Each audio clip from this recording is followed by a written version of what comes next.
We start today's virtual exploration in Haverfordwest, and then east to Boughrood in the Brecon Beacons, Caerwent near Newport, Hereford, Overbury near Tewkesbury in Worcestershire, and then finish just southwest of Stratford-Upon-Avon.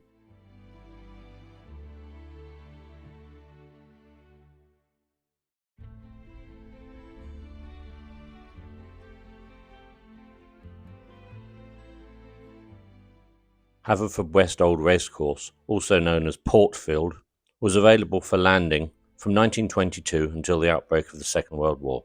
On the 29th of August 1932, it was used by Sir Alan Cobham to host one of his National Aviation Day displays. This photograph, dated 1932, was probably taken on that day. The Portfield landing ground is in the very centre of the photograph at the top.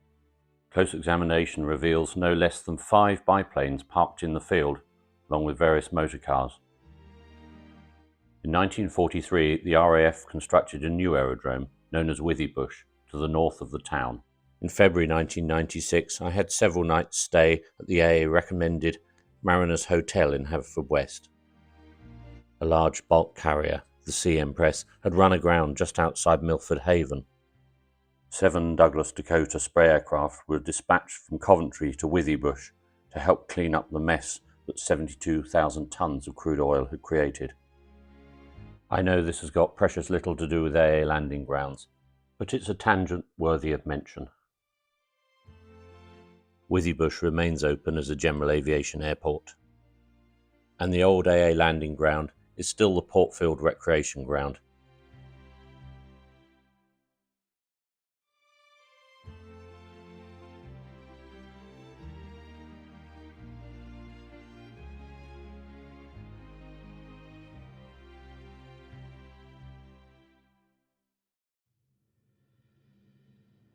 Sir Lawrence Phillips, Baronet, also known as 1st Baron Milford, had a landing ground at Boughrood, just across the River Wye from his home at Llanstephen.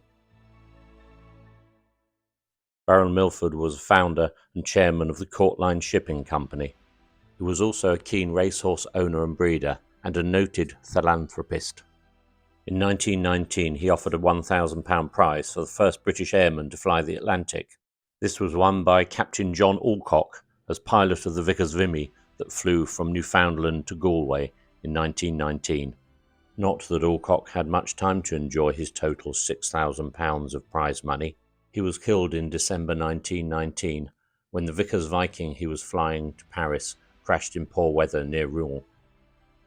The flying field at Boughrood was used by United States Army aircraft during the Second World War, but has now reverted to farmland.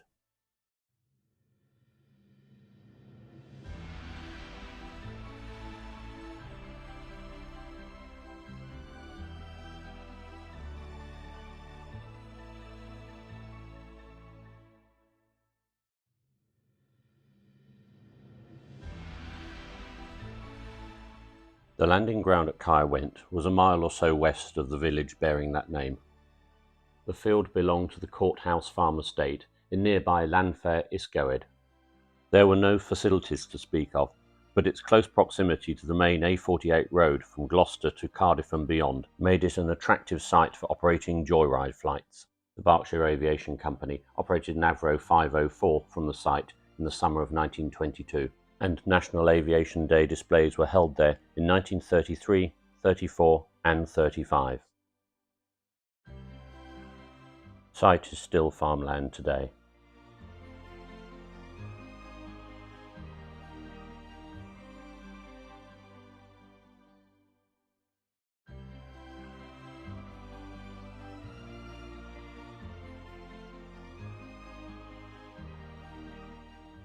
The AA landing ground at Hereford, also known as Old Field or King's Acre Halt, was some 2 miles northwest of the city centre.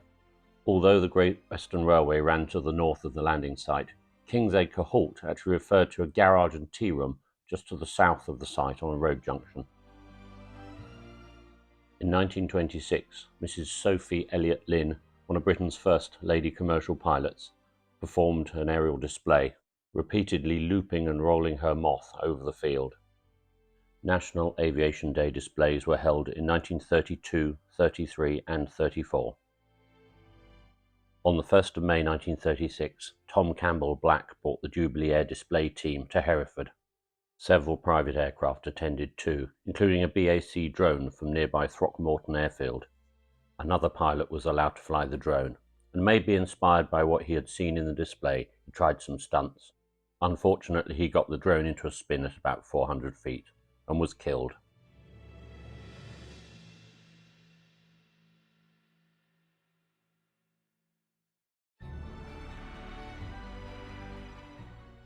Today the flying field is a garden centre, but the garage at Kingsacre Halt is little changed.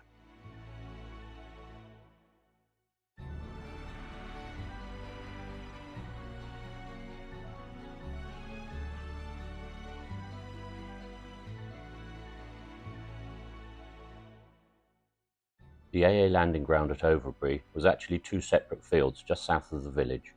AA patrolmen regularly inspected the fields, usually on a monthly basis, and the guide has been amended to tell us that Field A is now ploughed up.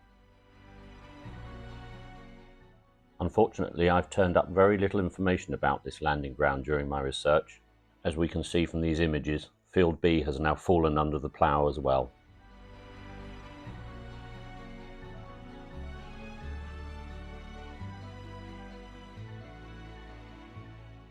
Even the farm at Aston Mill and the mill itself have gone.